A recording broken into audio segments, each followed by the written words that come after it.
Hallo zusammen und willkommen zu diesem Video. Einem Video mal wieder aus dem Fotostudio im The Grand in Ahrenshoop. Mit dabei Daniel, mein Foto-Buddy, und zwar geht es heute um Foodfotografie. Ich weiß gar nicht, zählt es in Foodfotografie? Na, jedenfalls geht es um ein neues Getränkesortiment, einen neuen Getränkegrundsirup.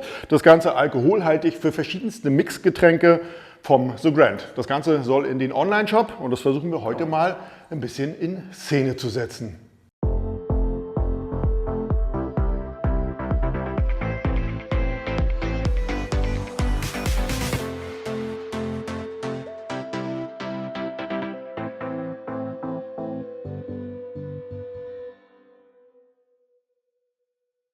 Als erstes wollen wir natürlich die Flaschen entsprechend im Online-Shop drapieren.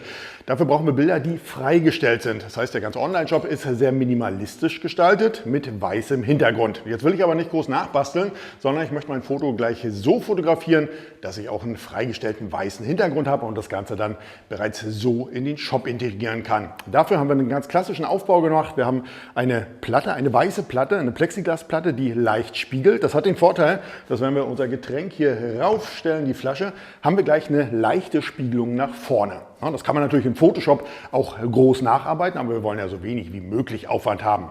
Als Hintergrund die gleiche Plexiglasplatte nochmal hochkant gestellt und für eine gute Ausleuchtung haben wir zwei Lichtquellen. Wir haben zwei Stripes hier, ihr seht es, zwei Blitze an den Seiten in den gleichen Abständen angebracht. Das Ganze leicht von oben, damit wir nämlich auf unserem finalen Fotos, zeige ich euch gleich mal, auf beiden Seiten eine gleichzeitige Lichtformung, eine Lichtzeichnung bekommen. Das wirkt symmetrischer und auf dem Foto nachher ein bisschen harmonischer. Genau das machen wir mal.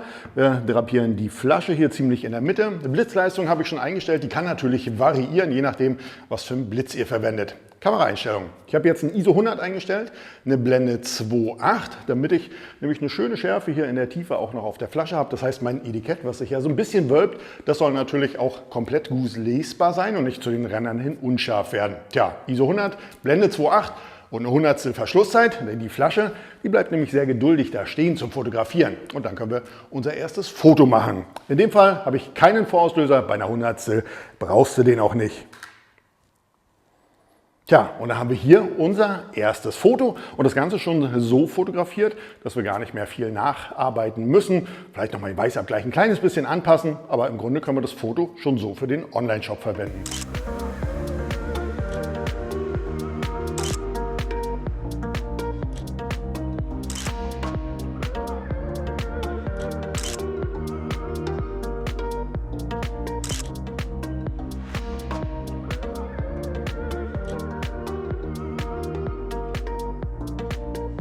Und passend zu jeder Variation gibt es natürlich nochmal ein Getränk, um das Ganze mal ein bisschen zu verdeutlichen, welchen Cocktail man zum Beispiel entsprechend daraus zaubern kann. Und auch das fotografieren wir natürlich entsprechend jeweils zusammen. Ersten Fotos haben wir jetzt gemacht, sowohl natürlich mit der Flasche als auch dem Getränk daneben. Damit das Ganze aber so ein bisschen frischer noch wirkt, fehlen auf dem Glas außen so ein paar kleine Wassertropfen. Kleiner Tipp, damit sich das Ganze ein bisschen länger hält, macht ein Mischungsverhältnis. Und zwar zwischen Glycerin, aber nur so ein Spritzer, und dann Wasser dazu. Das Ganze in eine Sprühflasche, das haben wir hier schon gemacht. Und dann von außen angesprüht natürlich unser Glas. Das wirkt ja frischer, ne? Es ist kühl und kriegt man natürlich gleich Lust aufs Getränk. Das Glycerin hat im Übrigen den Vorteil, dass die Wassertropfen nicht so schnell runterrinnen am Glas. Sie halten sich länger und man hat mehr Zeit zum Fotografieren.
Und zum Schluss der Einzelfotos gibt es nochmal quasi ein Gruppenfoto mit allen Getränken und mit allen Flaschen zusammen. Da muss man natürlich die Kameraeinstellungen noch mal ein bisschen ändern. Und zwar habe ich ein bisschen weiter abgeblendet, Blende 8, denn wir brauchen natürlich ein bisschen mehr Schärfe in der Tiefe. Das heißt, mit einer Offenblende kommst du hier nicht so sehr weit. Wir wollen ja vom ersten Glas bis auch ganz hinten die Flasche, die quasi am weitesten weg steht, von der Kamera alles scharf haben. Tja, und dann sind wir damit durch. Und jetzt werden wir mal schauen, was wir hier noch ein bisschen zusätzlich an Fotos zaubern.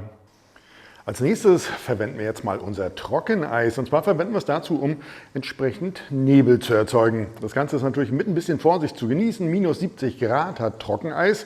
Kann also schnell auch hier zu Unterkühlungen führen, ihr Lieben. Nein, Quatsch beiseite. Aber müsst ihr tatsächlich ein bisschen aufpassen. Und vor allem den Rauchmelder ausschalten. Das haben wir auch getan. Ein Vorteil hat natürlich das Trockeneis, das, ihr habt es hier gesehen, im Nebel, es zieht natürlich nach unten. Es steigt nicht nach oben, der Nebel vom Trockeneis, sondern er zieht nach unten so schöne Nebelschwaden. Wir werden jetzt gleich nochmal ein neues Setting probieren und dafür haben wir hier Bananenblätter. Ja, und da gab es noch einen super Special-Trick hier vom Daniel, der mir jetzt hier nämlich zeigt, dass wenn du die Bananenblätter erhitzt, dann kriegen die so einen schönen Glanz und sie werden auch nochmal ein bisschen geschmeidiger.